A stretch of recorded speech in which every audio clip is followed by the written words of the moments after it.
ہاں جی، السلام علیکم۔ محمد جنید ناصر کھوسہ عوام کی آواز سے میں مخاطب ہوں، اور اس ٹائم میں موجود ہوں اسلام آباد کے ریڈ زون کے علاقے میں، اور یہ الیکشن کمیشن آف پاکستان کے بالکل میں سامنے کھڑا ہوں۔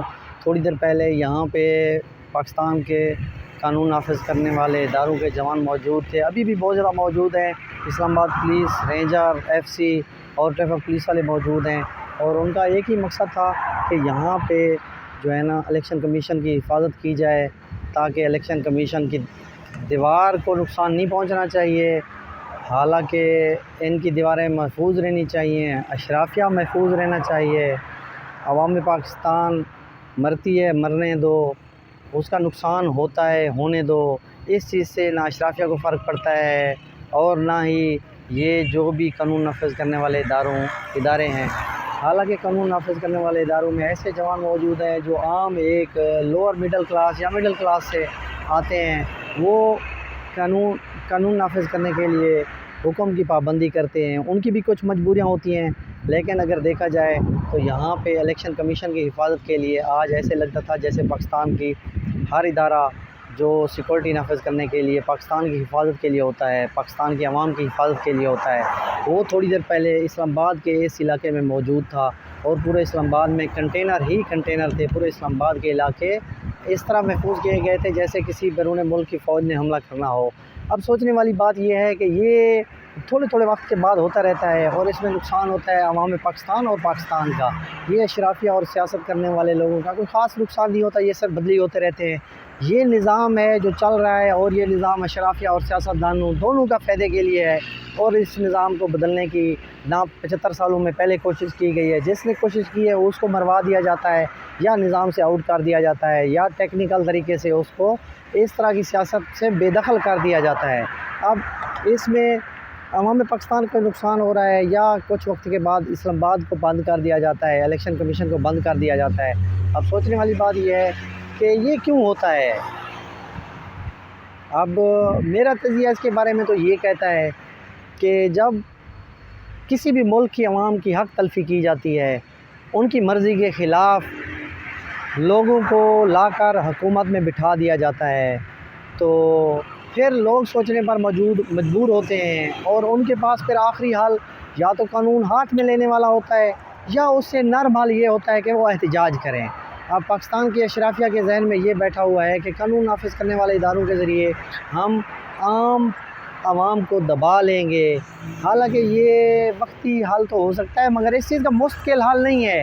جیسے ریڈ زون میں کنٹینر اور یہ قانون نافذ کرنے والے ادارے یہ کارروائی بار بار کرتے رہتے ہیں۔ اب اگر 5 سالہ وقت ہوتا ہے تو 5 سال میں کئی دفعہ یہ کارروائی بار بار ریپیٹ کی جاتی ہے۔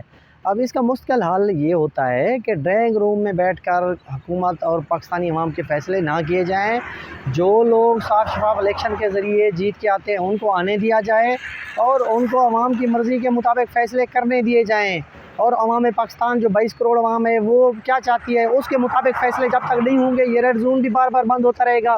یہ الیکشن کمیشن کیا پاکستان کا ہر ادارہ اس طرح مجبور ہوگا اپنی حفاظت کے لیے، بجائے وہ پاکستانی عوام کی خدمت کرنے کی، وہ اپنی حفاظت کے لیے ہی پاکستانی عوام کے ٹیکس کے پیسے اس طرح استعمال کرتے رہیں گے۔ حالانکہ اس چیز کا مستقل حل یہ ہے کہ عوام پاکستان کے ٹیکس کے پیسے ضائع کرنے کے بجائے عوامی امنگوں کے مطابق فیصلے کیے جائیں۔ عوام پاکستان کی امنگیں جس طرح عوام پاکستان چاہتے ہیں اس طرح فیصلے کیے جائیں، اور سیاسی پارٹیاں اپنی سیاست بجائے کھیلتی رہیں مگر عوام پاکستان کا نقصان نہ کریں۔ اسی چیز میں عوام اور پاکستان کی بہتری ہے۔ ہم اس چیز کو آج اسلام آباد کے اس علاقے میں جب آئے ہیں تو یہاں پہ ہمیں بہت زیادہ مشکلات کا سامنا کرنا پڑا ہے۔ ابھی یہاں پہ پاکستان تحریک انصاف کے سینیٹر اور کچھ لوگ یہاں پہ آئے ہیں، وہ اپنا احتجاج ریکارڈ کرا کر چلے گئے ہیں۔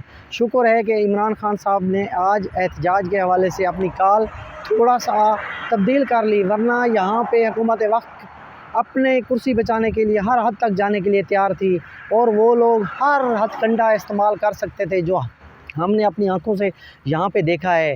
یہاں پہ ہر طرح کا اسلحہ قانون نافذ کرنے والے اداروں کے پاس تھا، اور یہاں پہ ہر طرح کے وہ الرٹ تھے۔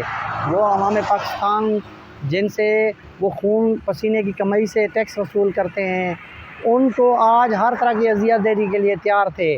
شکر ہے کہ آج ایک لیڈر نے اپنی کال کو تھوڑا سا ماڈیفائی کر کے اسلام آباد کے F9 پارک میں شام 6 بجے کی کال کال دی ہے اور اس کا ٹائم تھوڑا سا بدلی کیا ہے. اگر یہ 2 یا 4 بجے الیکشن کمیشن آف پاکستان میں احتجاج کی کال دی جاتی ہے اور عوام پاکستان اور کارکن پاکستان تحریک انصاف کوشش کرتے تو اس مڈ بھیڑ میں بہت زیادہ نقصان ہو سکتا تھا اور اس میں مفاد پرست ٹولہ اپنا فائدہ حاصل کر سکتا تھا جن کے اپنے ذاتی مفادات ہوتے ہیں. اور یہ اپنے ذاتی مفادات کے لیے پاکستان اور عوام کا ان کو بالکل نقصان کی پرواہ بھی نہیں ہوتی. ان کے عوام پاکستان کی بدنصیبی یہ ہے کہ وہ ایک اور دنیا میں رہتے ہیں اور یہ اشرافیہ کسی اور دنیا میں رہتے ہیں. ہم حکومت وقت سے بھی یہ درخواست کریں گے کہ وہ عوامی امنگوں کے مطابق اپنے فیصلوں پر نظر ثانی کرے. ایک پاکستان کیا دنیا بھر کے مقبول لیڈر کو سیاست سے آؤٹ کرنے کی ایک ناکام کوشش کرنے سے حکومت وقت اور پی ڈی ایم کا ہی نقصان ہوگا نہ کہ عمران خان کا. عمران خان عوام پاکستان کے دلوں میں گھر کر چکے ہیں اور صرف وہ اپنے نظریات اور کارکردگی کی بنیاد پہ عوام پاکستان کے دلوں میں گھر کر چکے ہیں. اگر پی ڈی ایم بھی چاہتی ہے کہ ان کی سیاست بچی رہے تو وہ عوامی امنگوں کے مطابق عوام کے مطابق کچھ فیصلے کریں, عوام کی بہتری کے لیے کام کریں, نہ کہ ایک دوسرے کی سیاست اور ایک دوسرے کو نیچا دکھانے کی کوشش میں لگے رہیں.